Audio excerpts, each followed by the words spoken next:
All right. Now, this is the grand poobah of all of it right here. The largest plane on the moon is not an impact crater. Now here it says in the Nature Science Journal, gravity data suggest flats of volcanic basalt formed from tectonic stretching, which is a lot of gobbledygook to explain that there is a gigantic frickin' square made out of the craters that we see every time we look at the moon. When you look at it, you see that if you tilt it a little bit different from where we see it on Earth, you got the man on the moon there, he's got the big head, and then he's got that little trail of him throwing toys into his bag, right? That's what they always used to call it in the astronomy magazines I had. He's throwing toys into his bag, but the toy path over the top of his head there is actually the top of a square. And so what we're seeing here, and there's the Space.com calls it a strikingly geometric shape hidden on the surface of the moon. That's that red box. That's a square. That's the angle of the moon as we see it from Earth. And they've known this, obviously, because they've been sending people up to the moon ever since at least Apollo and Mercury. Now they decide to tell us 40 years later? Why did they wait so long? You can't handle the truth, right? Well, now they think you can. So what is this really saying? When you see this huge frickin' square, or what they're actually calling a rectangular structure, this suggests that it's artificial, that somebody built it, that the moon might be a massive technological artifact. And look at that. I mean, that diagram right there, you see the square so clearly. It's just so obvious.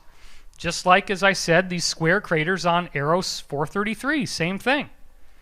So that square literally covers a huge portion of the moon's entire surface, and it may be the exposed substructure of what is inside the moon as the dust gets blown off. It may be that it's almost like a balloon, and as craters hit the moon, they're bouncing off of this thing, kicking the dust up, and now what you see is the seas or the mares is the remaining superstructure once all the dust has been cleared away.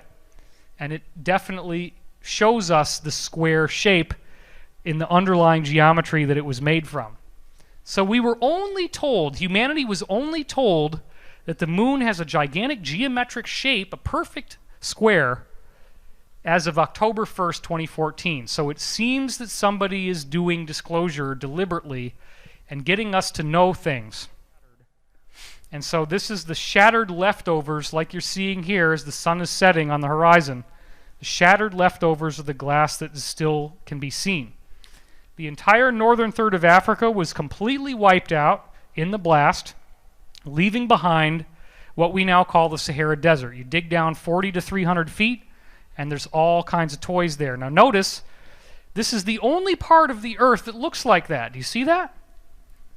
It's this big, huge desert. Like everything else has been undisturbed, and probably if you waited another 500,000 years or something, you know, it's going to come back. But this is only about, we estimate, based on multiple insiders I've talked to and trying to thread it with what was said in the Edgar Cayce readings and what was said in the Law of One, it appears that this happened 50,000 years ago.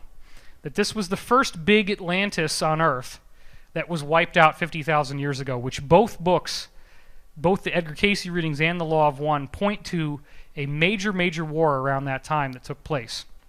As I said, the highlands of the original civilization was Egypt, and so they then built out stuff over what was originally there. So the Sphinx appears to be a recarving of an older monument, and the Great Pyramid is built on a big, big ridge of rock underneath.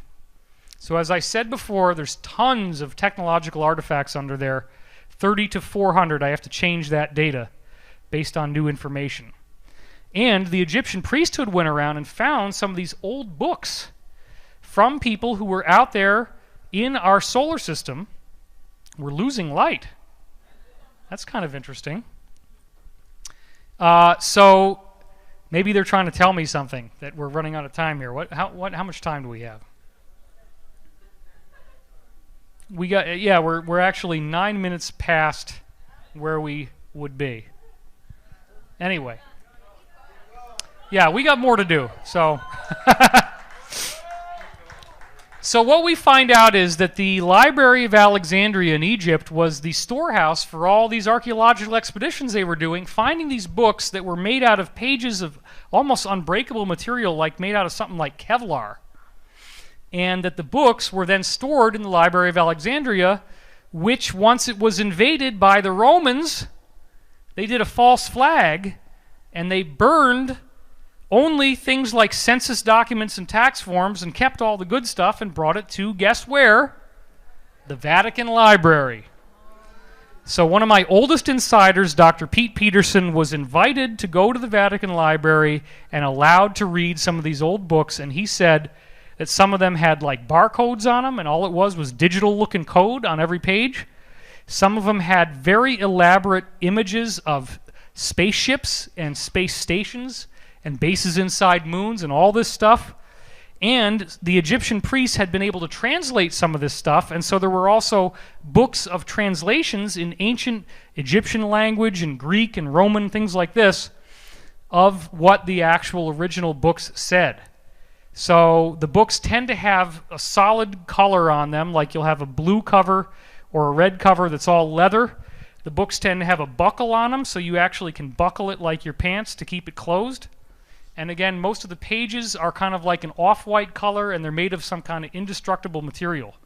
There's also a whole series of books that are made out of metallic plates that have engravings on them. So this is something that's being kept in the Vatican Library. They don't want us to know because it has the history of these people. Now, if you hear about the Illuminati, if you watch the movie Eyes Wide Shut, you hear about something called the Saturn cult and the Festival of Saturnalia.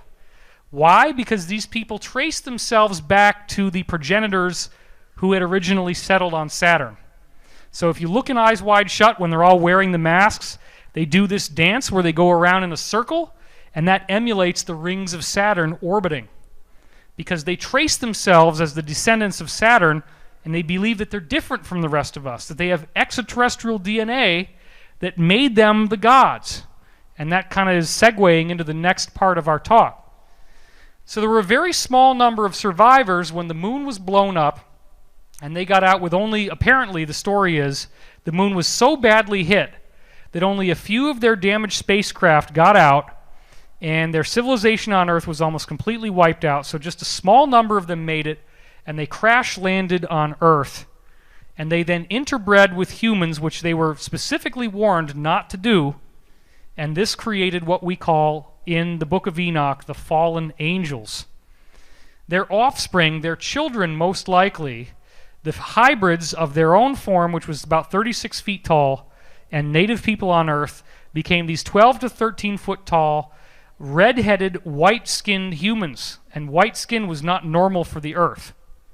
And this is preserved in a book that the Vatican did not want you to read, that wasn't even found until the 1800s, but it's very old. It's as old as the book of Genesis, called the Book of Enoch. It's a very, very important text. And I'm going to be doing a lot more about this as I go on, probably writing it into my books. The Scottish explorer James Bruce discovered several copies of it in Ethiopia in 1773. It was translated in 1821, and Jesus quotes from this book in the New Testament, so he obviously thought it was pretty important. The key chapters are chapters 1 through 36, called the Book of the Watchers. And it says that this man, Enoch, was Noah's grandfather, and that he lived for 365 years. So he was some kind of extraterrestrial. Enoch acts as a messenger for what appear to be benevolent extraterrestrials who had threatened these people on Earth, the Watchers, with total destruction that became Noah's flood.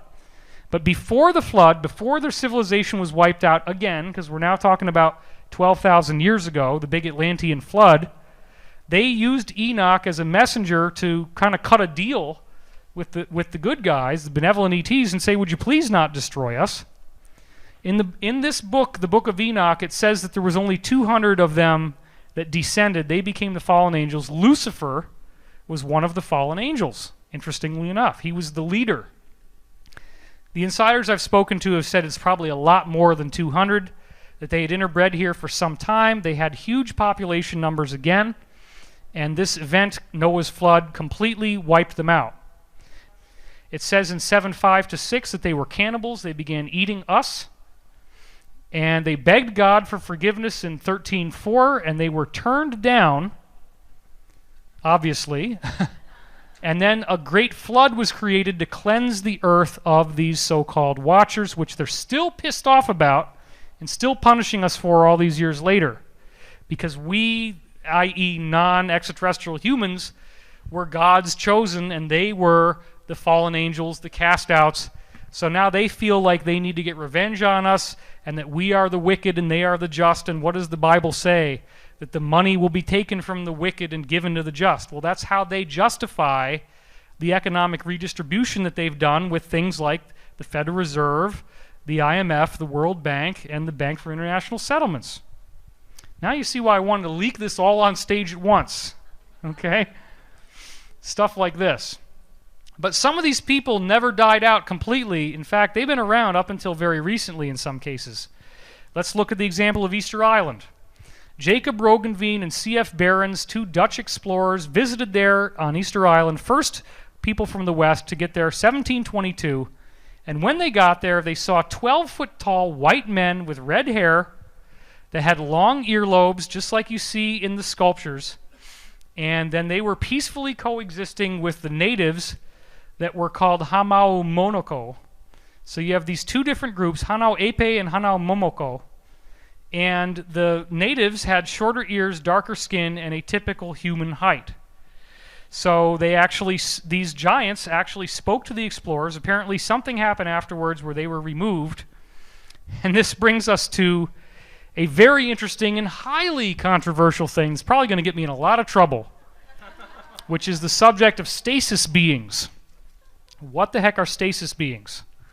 Apparently some of the oldest people who got to the earth, and this may be the progenitors, we don't really know. They had a very advanced crystal technology, and they left these crystal artifacts all around the interior of the earth, deep, deep underground, in underground bases and things like that, in some cases natural caverns.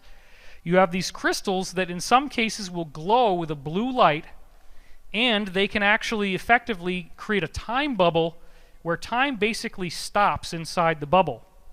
So you can then get inside this bubble when you activate the crystal properly, and there's obviously some kind of like a timer so you can get set up properly and then wait for the time bubble to kick on, and then the time bubble essentially keeps you so that you only experience like a few weeks, but it could be thousands of years on Earth.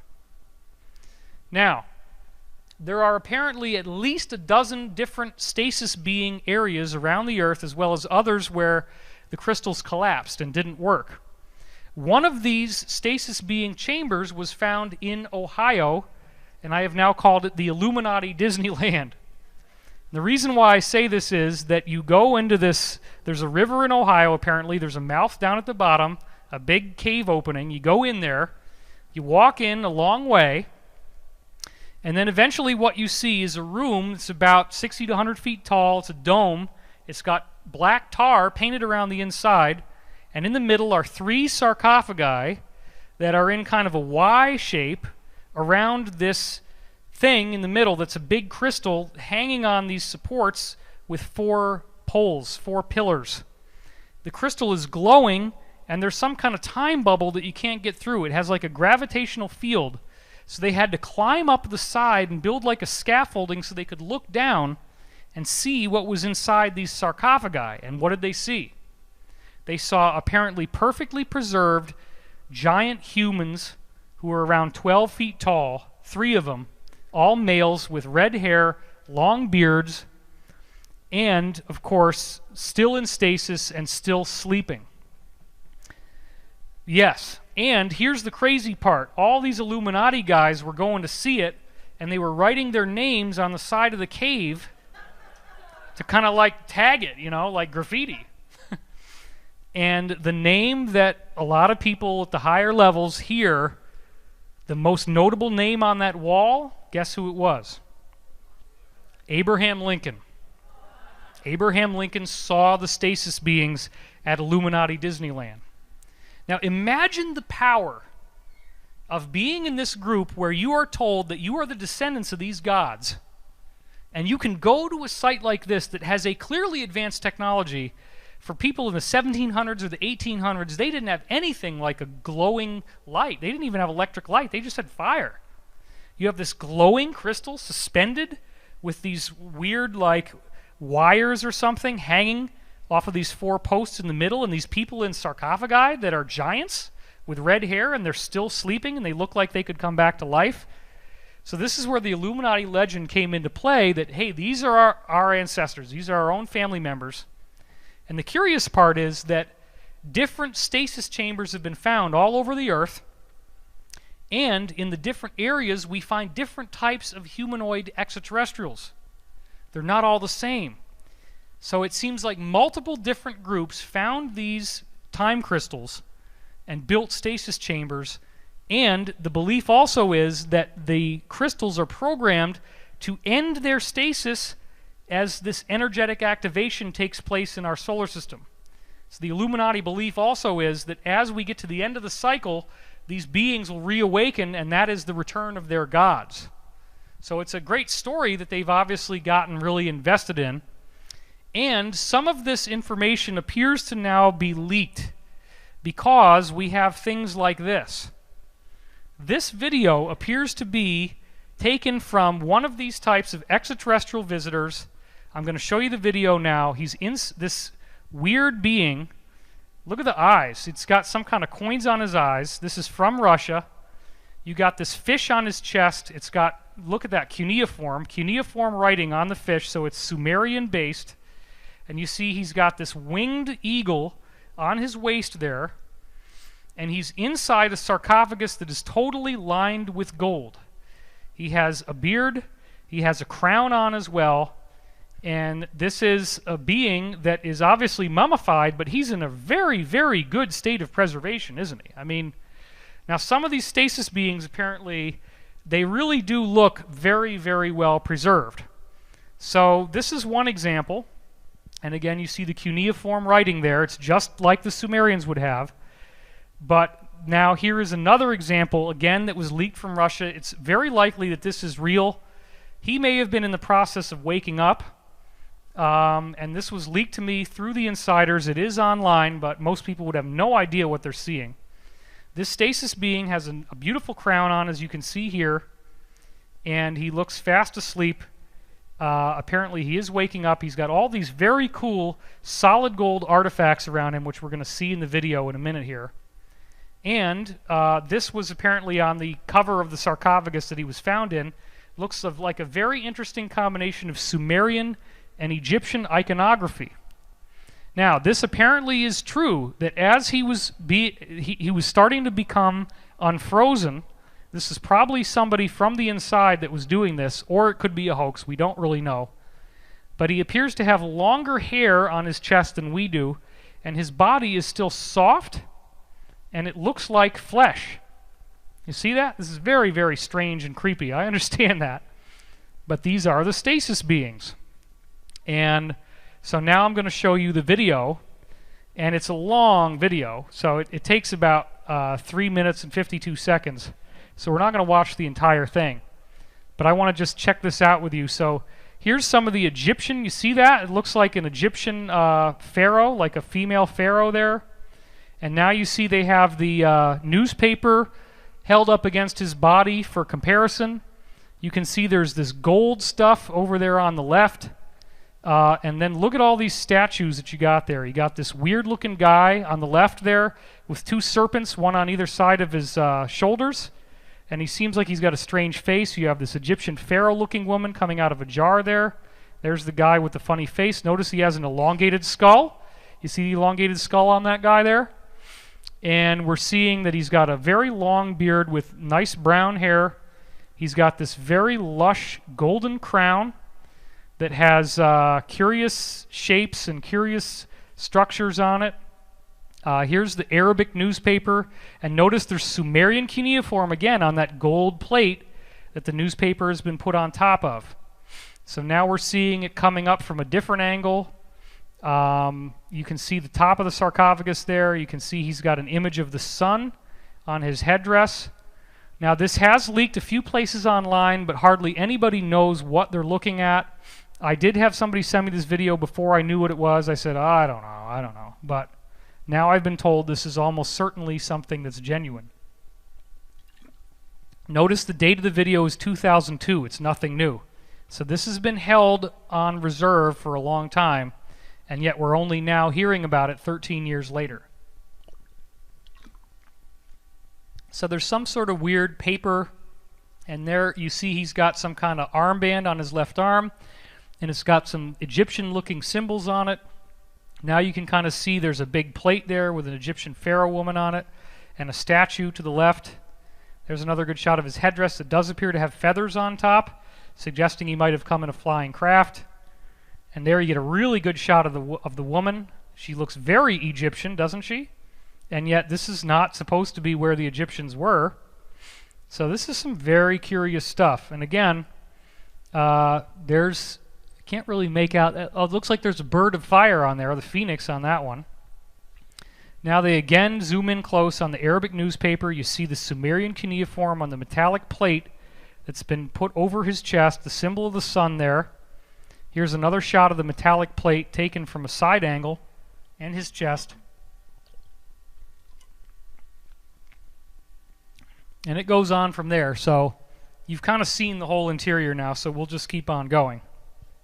So here's my bad joke of the night. We're going to give you a giant anthropology lesson. Oh, man. Okay, so you saw there was a lot of Sumerian-looking stuff. Well, the Sumerians appeared to be quite giant, and this is where the Anunnaki story comes from. Here you have Inanna, and notice that she's got her foot on a lion, and the lion is a 9-foot cat. So you're looking at a 12 to 13-foot tall human here. Notice she doesn't look reptilian. She has a human face, but that lion is dwarfed by her. Then you have this guy on the throne, and the guys on the left are dwarfed by him. Again, suggesting that the original people who were here, who were apparently cannibals in the Book of the Watchers, were giants. Now, a lot of times on the old Egyptian walls, you see depictions of different types of humanoids, including humanoids with bird heads. These beings apparently are real, and they're called the avians. There are certain types of ETs that do have bird heads. They don't really look like that. This appears to be an oral legend, not based on eyewitness sightings, but there are actually people that have those bird heads out there. Notice, of course, here that in this temple, look at the height of the doorway. You see the people walking in? You see how much that dwarfs them? That would be perfect for these Anunnaki gods to show up. Now, the original Egyptian god Osiris apparently was very tall, had green skin, had an elongated skull that you see on that hat, and next to the Sphinx he built this stone structure, the Osirian, as you see right here, which is made out of huge blocks, some of which are 100 tons. Notice that he is pictured with some of these people that have like the bird heads. There's an avian there on the right. You got a guy that looks like a native there who has brown skin. Then you have a woman on the left who looks really a lot shorter than Osiris. She's only about half his height compared to him sitting on that throne. And notice again he has the elongated skull. So that's one of the original pharaohs, and over time as they stay on Earth, the Earth's energy fields get to them and they lose their height. That's one of the first things that apparently happens. But for the most part, they retain the elongated skull. So Akhenaten, 15th dynasty now, so 15 generations after Osiris, they've gotten a lot shorter. He lost the green skin, but he's still got the incredible skull. This is a sculpture of Akhenaten. And notice that his hat actually looks like the edge of a UFO, suggesting that he came in a craft that was aerodynamic like that. Very interesting headdress. This is his wife, Nefertiti, drawn with an elongated skull.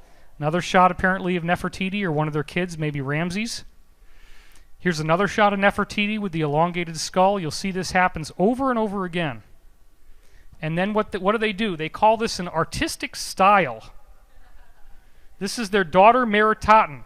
Now, do you really think that if a guy was commissioned to do a royal sculpture and he screwed up the way your head looks this much, and he cuts off all your hair, and he doubles the length of your cranium to create this weird, superhuman-looking monstrosity, if that wasn't the way they really looked, do you think he would have gotten out of that room alive? No, you're seeing it, and the Illuminati laugh at you. Because this is right out there at the German museum, the Berlin National Museum, and people say, oh, it was just an artistic style. No, this is the big secret of the Illuminati. This is their daughter thinking that it would look sexy to stick a piece of hair on one side of her bald head. I don't know. I think she ought to work on that look a little bit. I'm not really feeling it. Just call me crazy. Notice also this is Nefertiti's body, that she has apparently a longer spine than we do and more weight around the midsection. They all seem to have this funny little pot belly and a very narrow rib cage. It's different physiology. They're not quite the same. There's another shot of them with this really narrow rib and then the funny pot belly. Now here we see on the right people with elongated skulls, and on the left people bowing to them in supplication who have normal skulls. And notice that all the people with elongated skulls have winged discs that they're wearing on their heads, suggesting that they got here originally long ago in flying discs, and they are the descendants of the gods. The Illuminati trace themselves as the descendants of these people. Another strange place where we may have evidence of giants is the Cycladic Islands in Greece, the Cyclades, in which these weird sculptures show up that have no background, and they have these weird stylized heads. So here's a guy strumming some kind of harp or something, and notice the hat that he's wearing and the shape of his hands. This is actually Baal, the Roman god of the underworld. We'll get to him in a minute. So here's this Cycladic figurine strumming some kind of musical instrument, and they have this weird stylized look that again clearly suggests this is like an artistic rendering of somebody with an elongated skull, just like you see right here, where you have Meritaten's granite bust, and then that shows what the hats that they wear would look like worn on top of her head. So here is the Roman god Baal, the god of the underworld. Now he was a giant. The eyewitness reports of Baal were that he was very large, 12 feet tall, and notice that he's got this ring around his elbow. That apparently is a technology that allows him to create telekinesis, to levitate objects, and to overpower people telepathically with his mind. So these sculptures are based on what people were seeing. And the one in the middle there is our good old friend from the Bohemian Grove. You know him as Moloch. That's right, the owl-headed god. So here he's got a bull head, but it's the same guy. So these people were wearing masks in some cases. They came here, and they were the giants, and they wanted human sacrifice. So look at this big guy on the throne, and there has been a war going on to stop this kind of bullshit from happening. And these people have now had their ass kicked. These giants are not on Earth anymore. We've gotten rid of them. But the war still isn't over. It's still ongoing. And apparently these giants, these Anunnaki, are still working through our governments and still trying to win this war that they now know they cannot win because it's too late for them. Once this solar system change happens, it's all over. So here's a few more images of this very giant warlord, this evil god that wanted human sacrifice, Baal. And you can see that in every image he has this weird elongated skull, just like you see with the Egyptian pharaohs.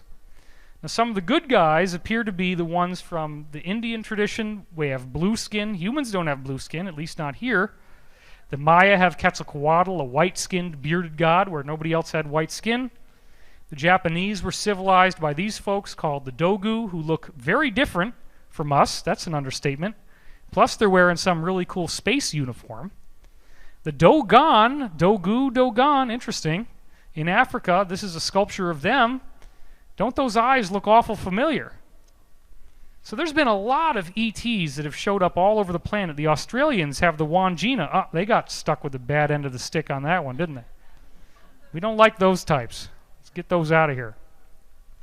Now I want to show you that in addition to these paintings and sculptures, we have actual skeletons. I'm not going to spend a lot of time on this. Most of these represent the long-aged descendants of the original giants when they've gotten down to our human height now, but they still retain the elongated skulls. Look at that skull in the middle. Look at how much larger that head is than the others. There's nothing natural about that. That is a totally different form. And that one on the left, they're trying to say that that's the result of head binding? Yeah.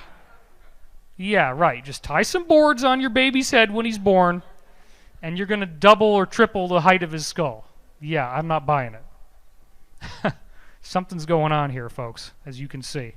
These are the descendants of the giants, and this guy, Brien Foerster, has been doing an amazing job of putting all this stuff together and finding new examples of these weird skulls. Now, even Discover magazine, mainstream science, wrote about these so-called Boskop skulls, in which they totally show the difference between a regular human skull and the Boskops, which would have a brain size twice ours, so the least intelligent of them would have a 300 IQ, and they describe how these skulls have been found all over the planet, and they say it appears to be some different type of human life.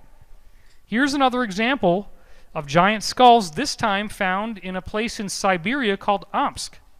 The skulls were so abnormal, so weird and scary looking, that the guys who found them actually started crying and quit their jobs.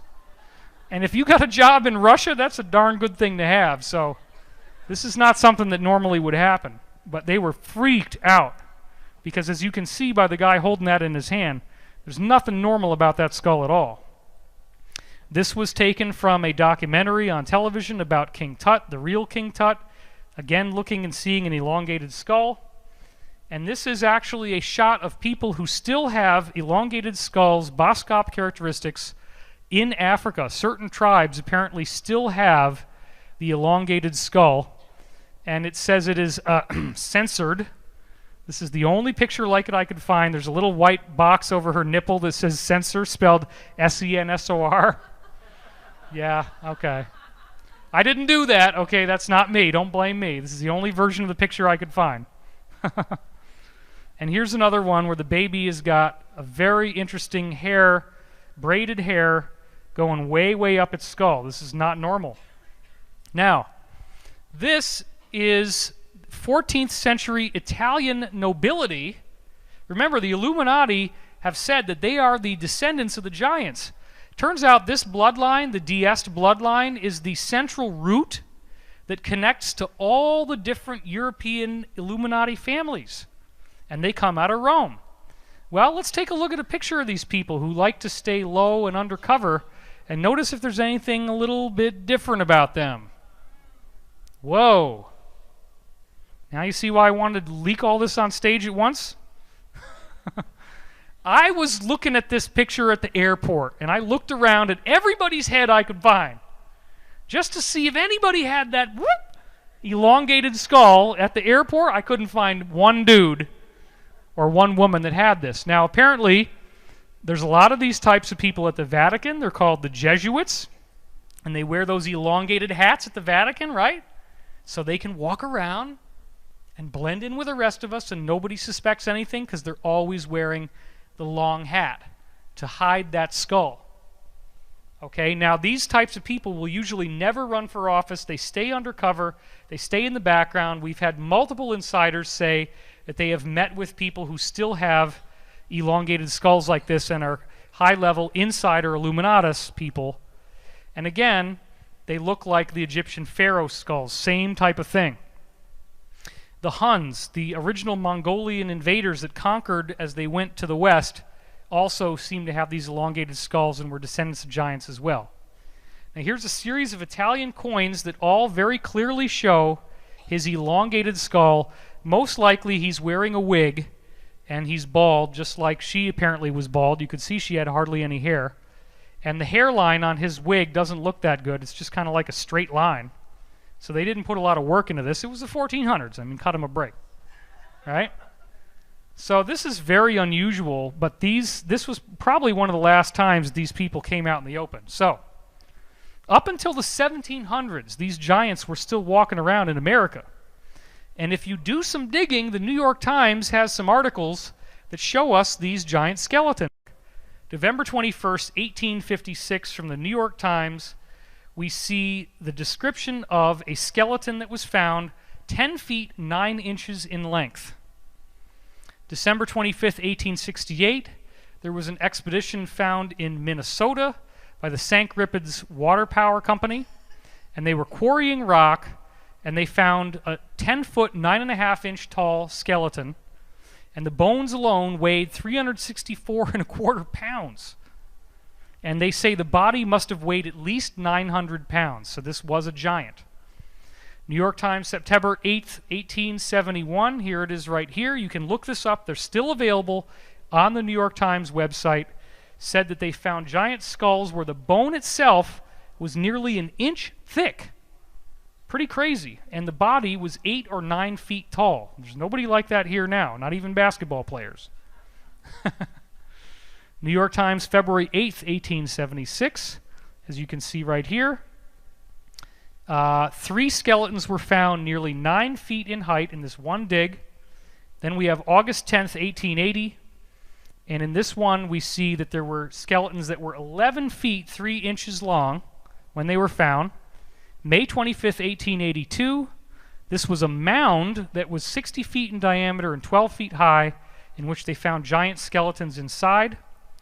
November 20, and you're going to see this mound thing over and over again. There's lots of mounds that have been built in America. They've all been suppressed. We can hear a little bit about it, but the whole science has been erased by the descendants of the Cabal, Freemasons, Illuminati. They don't want you to know about this. But there's mounds all over America, specifically in Ohio, Wisconsin, West Virginia are some of the biggest places, on through Pennsylvania, even New York in some places, the New York State. So here we got November 20th, 1883. And in this case, they unearthed a 7-foot skeleton in a 50-foot mound. And May 5th, 1885, as you see right here, a small mound. Oh yeah, that was me working too fast. A small mound in Ohio with 4 huge skeletons, 7 to 8 feet tall, inside the mound, along with a whole bunch of cool things that it had included. So these giants, when they died, they'd bury themselves in these mounds, and we're now finding all these giant skeletons, and this is published in mainstream news. February 9th, 1890. Here again, this is in Pleasantville, New Jersey now. And what we see here is that they had a large mound with 8 bodies, 7 to 8 feet in height, and over 50 bodies in the mound altogether. You're probably starting to ask yourself, where the heck did all these skeletons go? Well, the Cabal created this thing called the Smithsonian Institution. And they say, oh, bring everything to the Smithsonian. We'll take care of it. It was the best false flag ever, because the Smithsonian got all of those things, and now it is illegal to own or to publicly display any giant skeletons because it's considered desecrating Native American ruins. So there's a law on the books that makes it illegal for you to ever have any of these on display. August 10th, 1891. The Wisconsin Mounds, Elaborate Systems of Defensive Works. August 10th, 1881. And they're talking here about the Fort Aztalan Pyramid Mounds in Wisconsin. There's 2 straight lines of mounds. Each straight line crosses over in an X pattern, and they go across 50 miles. So this suggests a great deal of intelligence behind the way they were being built. And it forms a great St. Andrew's Cross. Well, St. Andrew's Cross, for those of you who don't know, is the official flag of Scotland. And it is based on St. Andrew, who was crucified and killed on the cross and apparently did ascend, hence he became a saint. And for those in the audience who happen to be into BDSM, you may already know that BDSM practitioners love to get a beating on a St. Andrew's cross. So when I started Googling this up, I found lots and lots of pictures like this, and this was probably about the cleanest one I can show you. And by the way, he is wearing, what is that, SpongeBob SquarePants underwear? No, it's Scooby-Doo underwear. And he says on the blog post that his buttocks were completely purple after this young lady had lots of fun doing what she was doing. So he probably didn't want to sit down for a while, but I guess that was his enjoyment, so go figure. Why does he put stuff like this in his talk? Well, I was going through and I saw it, so what the heck. October 3rd, 1892. Got to lighten it up a bit. A race of giants in Old Gaul from London Globe. Now this is actually Scotland. And what we see here is Scottish skeletons double the normal size of us in height. That means they're 12 feet tall in mounds found in Scotland. Then 1894, March 5th, we have giants found near Serpent Mound, Ohio. And the skeletons were over 6 feet in length, which doesn't sound that impressive to us now, but apparently some of them were a lot bigger than that. They were found with strange tools. Serpent Mound is probably the coolest looking remaining mound that these giants built while they had colonized America, and they apparently at one time, pre-Atlantean catastrophe, had a huge civilization in America.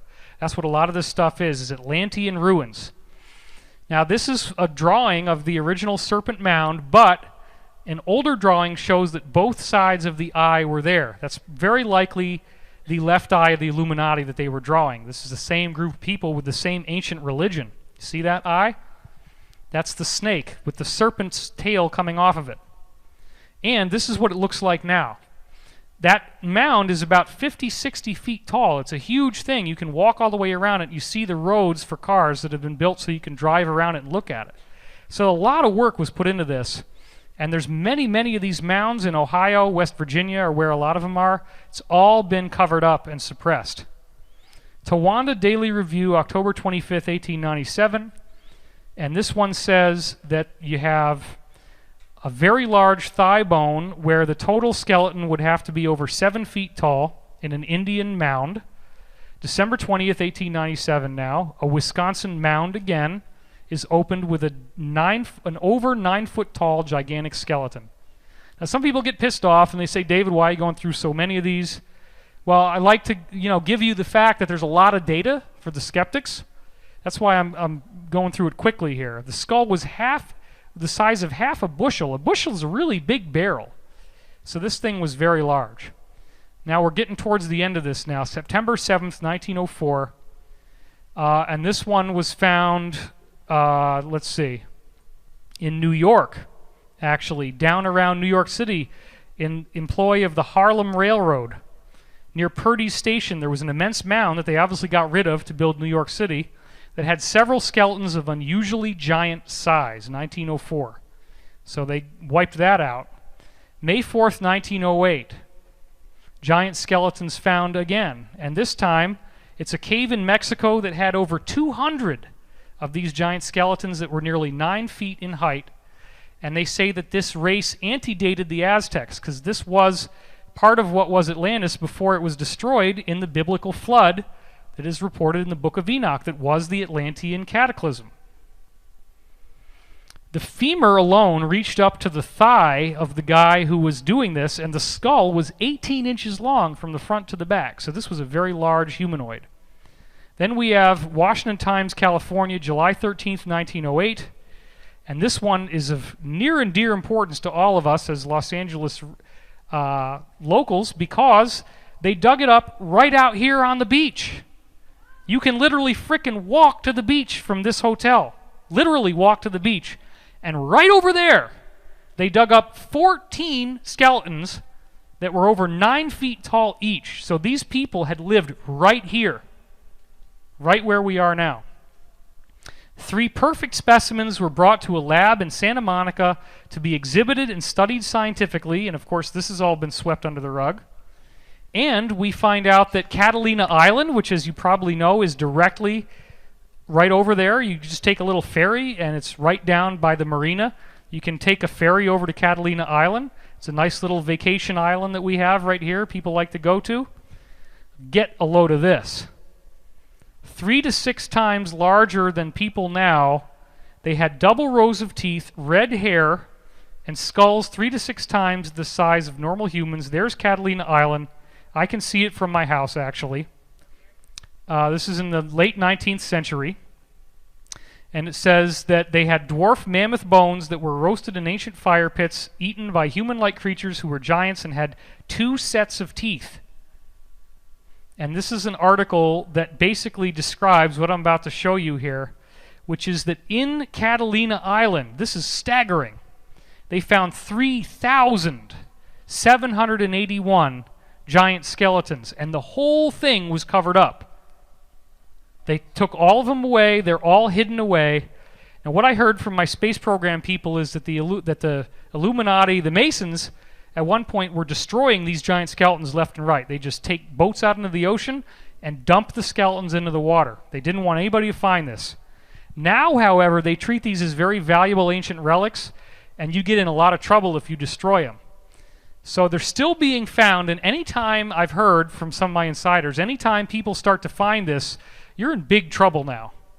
You try to publish it, oh wow, we made an archaeological discovery. Look out, because you're target number one. They're not going to like this. This is not something that's going to happen. Skulls up to 6 times the size of normal humans. Almost 4,000 skeletons found on Catalina. You'll never look at it the same way. I never look at it the same way after that. Now we're up to May 4th, 1912, one of the last ones. Again, Wisconsin, near Lake Delavan. And this one actually got coverage in other things.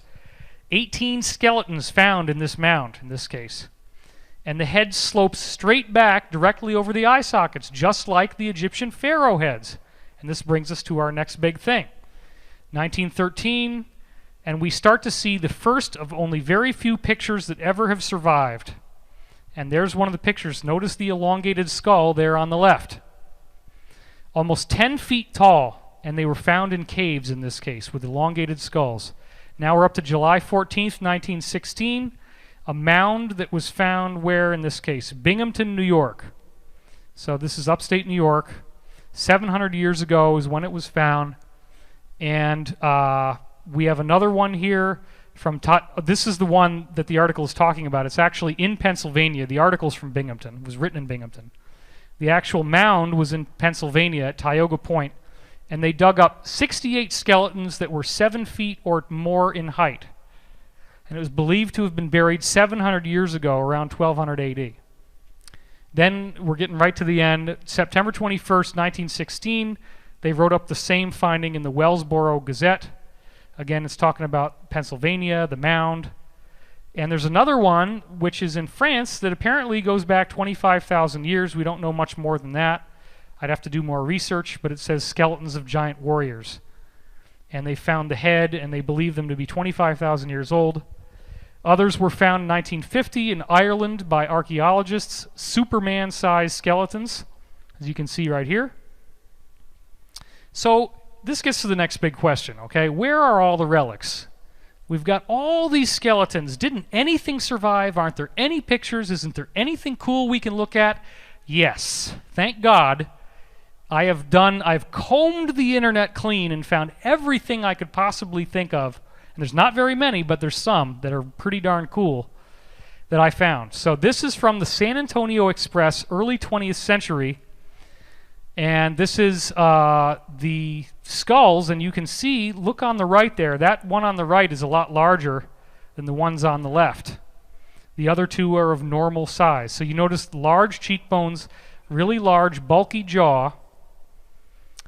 And this, as you can see, you have a normal skull on the right there in the middle. That's number 2. Number 1 is one of these giants. Really big jaw, much larger, and notice the shape of the skull. You got that elongated skull again, folks, except now they're a lot taller because these are the earlier ones before they interbred and their height keeps dropping. Now we have skulls of the Incas, which, as I was showing you before, are what happens once the height starts to drop. We saw lots of cool examples of those. These are more of our own height. Another one that is a photograph that we found, this is one of the mounds before it was destroyed. They're starting to excavate the structure. A lot of these mounds do look like pyramids, but they're made out of dirt. Many of them have been destroyed, plowed over, or just ignored as mountains. There's still a lot of them in Ohio, and as I said, West Virginia, which hardly anybody lives in West Virginia. It's a lot of empty land. So in this mound, they apparently found a molar, a big tooth. And this is the guy pointing to what they apparently proved was a molar. Look at how large that thing is compared to one of our teeth. That's pretty wild. This was the grave site in the mound that they found. This is a drawing of it that had a giant skeleton inside that enclave. Now, in South Africa, Michael Tellinger has been always showing us this giant footprint that he found.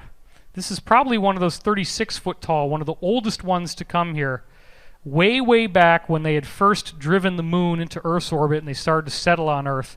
That's probably the types that we're talking about, or maybe even before they really settled. Then we have Cleveland National Forest. Somebody found a footprint there from a giant human, obviously a lot larger. And, of course, we have another footprint from Mount Blanco, Texas, with a nice picture of Coca-Cola, which, you know, if it was California, it would probably be green juice, but it's Texas. What do you expect? Very large footprint, which is totally to be expected. Now, we actually have some mummies that have been found. This one is Irish, 11 feet tall, that they put inside its own little sarcophagus. This apparently is a real image, and it's almost twice the height of us. Now, the Freemasons used to collect these and had galleries, and a couple of their pictures probably were originally held in private collections and then got leaked. So here's a Masonic photo that was probably never meant to be seen by people outside the Masons, and notice how tall that skeleton is compared to him. And there's the two pillars, the Masonic lore, Boaz and Joachim. And then notice also there's another extraterrestrial skeleton on the left there that's very short. So this probably was never supposed to see the light of day, and here's actually the Queen of England, Queen Elizabeth, visiting the giant skeleton. Again, probably never was supposed to see the light of day. This 9-foot mummy was found in 1895 in San Diego, and here was a newspaper illustration of it, of a guy posing next to it, about 9 feet tall. And there is an actual photo, a real photograph of the mummy. You can see it had long hair, and these were believed to be an Indian tribe because they mixed in with the Native Americans. And apparently they stopped being cannibals in some cases so they could stay alive, because if they acted like cannibals, they were going to get killed off. They'd get scared into caves and killed and eaten. Or just killed. Probably not eaten. That's their job. That's what they were doing. Here's another example of a very large mummy, and the human probably only goes up to her waist. Oh no, she's not quite that tall. There she is in the sarcophagus there. So she's probably more of like a 7-footer, but this is one of the mummies, again, that we find.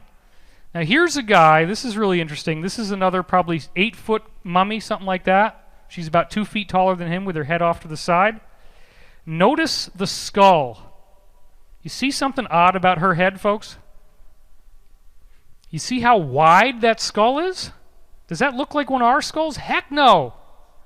That skull is really wide, and obviously it extends out into the back.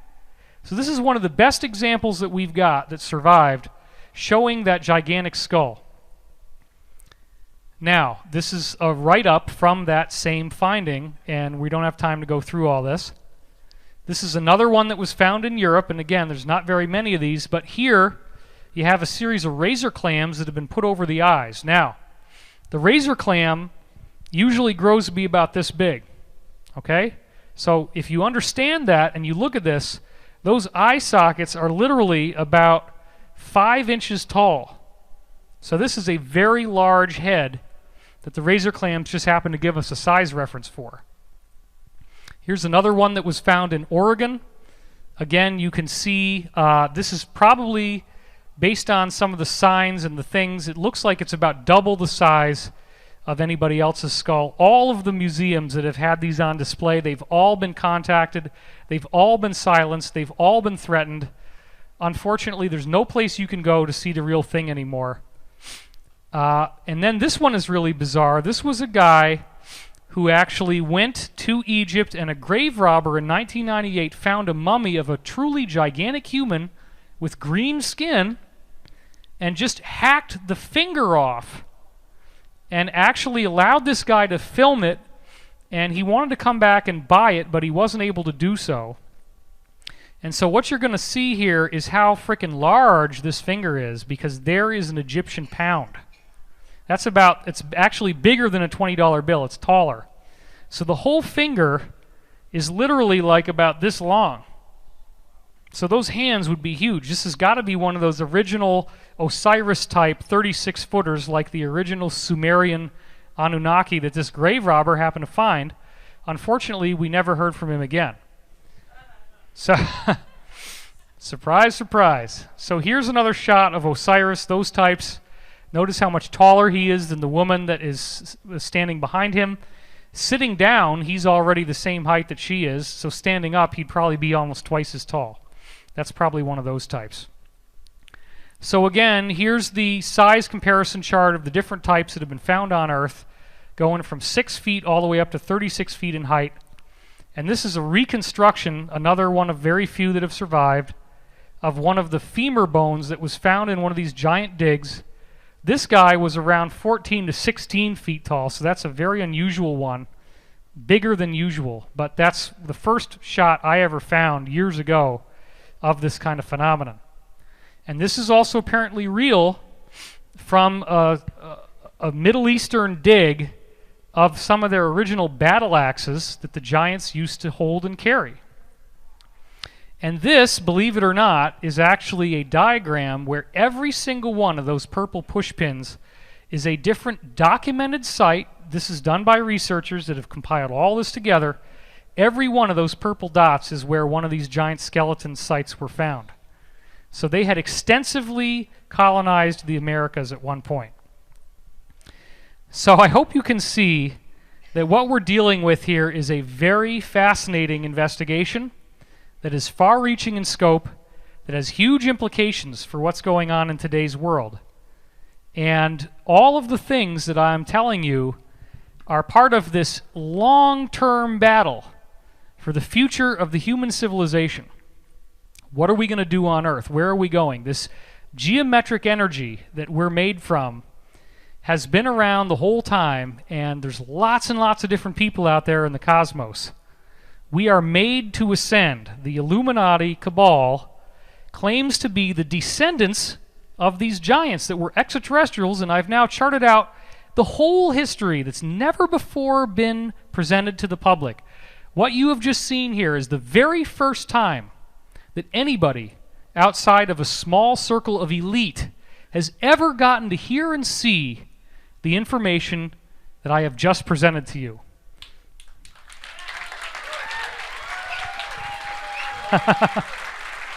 Yes, indeed. Where do I think all this is going? I think that we are on the threshold of a supernatural change in human evolution, and I'm going to be doing more of this kind of work as time goes on. You can read my books, Source Field Investigations and Synchronicity Key. Check out my show on Gaiam TV, Wisdom Teachings. It's a half an hour a week. And tonight, actually, believe it or not, is the night that the 100th episode aired of my show. 100 half hours. So, none of this stuff that I just showed you is on Gaiam TV. And it's getting harder and harder to outdo myself now, because so many of the conferences that people used to pay $300 to see are all free on Gaiam TV now. At least the 10-day trial is free. Then it's $9.99 a month. So anyway, there's a lot more to discuss, and I've done so much work. You can read my articles. I've done arguably more free stuff than anybody else in my field. There's a whole book on my website called Financial Tyranny, read by 1.5 million people, that's free, totally exposes the Illuminati, all the stuff they're doing with the financial system, and the subject of the ascension is really big. I want to thank all of you for coming here. This has been totally awesome. I'm still alive. We made it. Thanks, everybody. Thanks for being here. I really appreciate it.